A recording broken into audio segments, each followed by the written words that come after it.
Like in the movie, It's a Wonderful Life, I tried to imagine the world without Red. Most of the people in this room would have had a very different graduate school, something more like graduate school than ITP. We'd have different friends and different jobs. Many of us would not have met our spouses, and our children would be different. Red changed my life in all those ways, and then she gave me something that was very precious to her, her job. The honor of representing the faculty and staff and students as chair of ITP at this event is yet another gift in the wonderful life Red has given me. If Red were still in this room, she'd turn to the person next to her in a whisper that everyone could hear and say, "How long is he going to go on?" She didn't like speeches, she liked conversations. She was absolutely allergic to people who would hold forth like they had it all figured out. She was attracted to big human problems like disability and health, loneliness and friendship. She knew that technologies might make some progress with those issues, but she knew at the end of the day, their infinite depth would still be there. In curriculum meetings, when we came up with some topics or skills or tasks that we thought might finally give ITP that neat handle it needs, she would say, "The form has not yet arrived." And she was always right. Many of you might remember her mantra for prospective students: "This is not a trade school." She was pressured to solve the personnel problems of the booming internet industry, but wisely, she kept us focused on the bigger picture of expressing the personal. She built a safe place for questions in a world that preferred answers.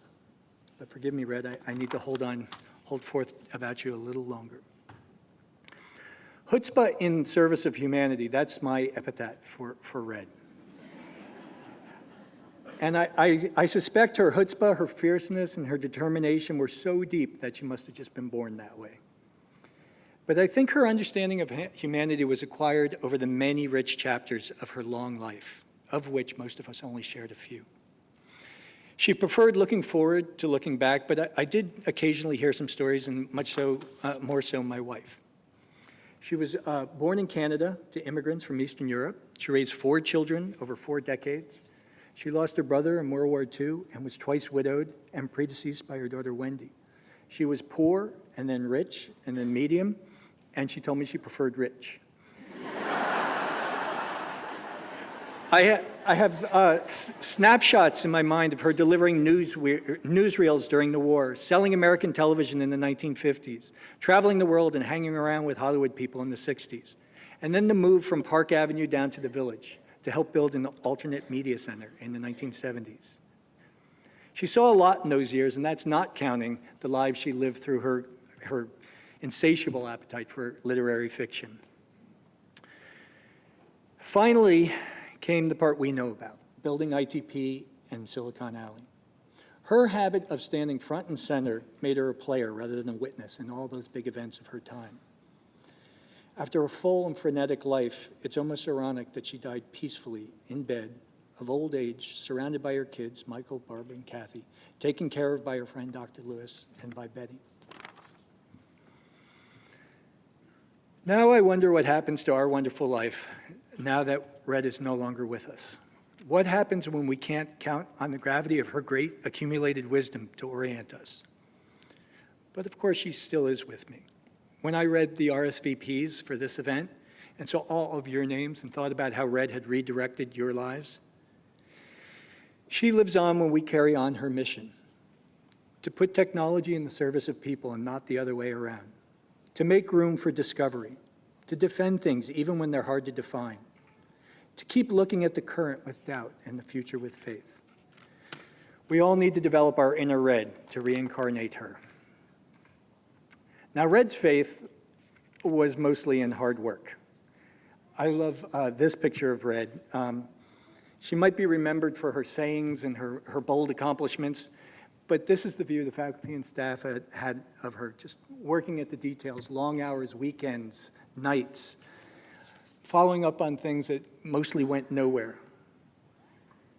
I'll most miss those years I spent in that office scheming with her. There's nothing she loved better than a well-crafted mix of people. She always started with the people and support and topics and constraints so the project would become interactive, meaning it would take on a life of its own.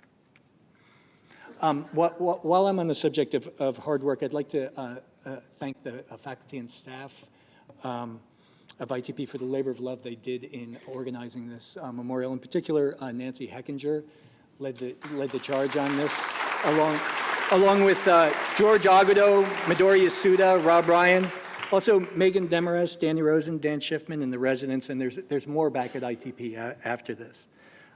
They all took care of Red when she was alive, and they did a great job again today. Yeah, I feel Red reaching for the bell about now. It's enough. I'm almost done. So yeah, there are days when I feel lost without Red. When I don't know what to do, I can no longer walk into that office and talk to her about it. But when I did, she'd tell me, no one else knows either. And recognizing that you don't have it figured out makes room for discovery. The turnout of the alumni today and the hard work that you do every day shows me that Red's ultimate interactive project, ITP itself, definitely has a life of its own, and so continues her life. I do see Red in all of you, and that helps me find a way. Thank you.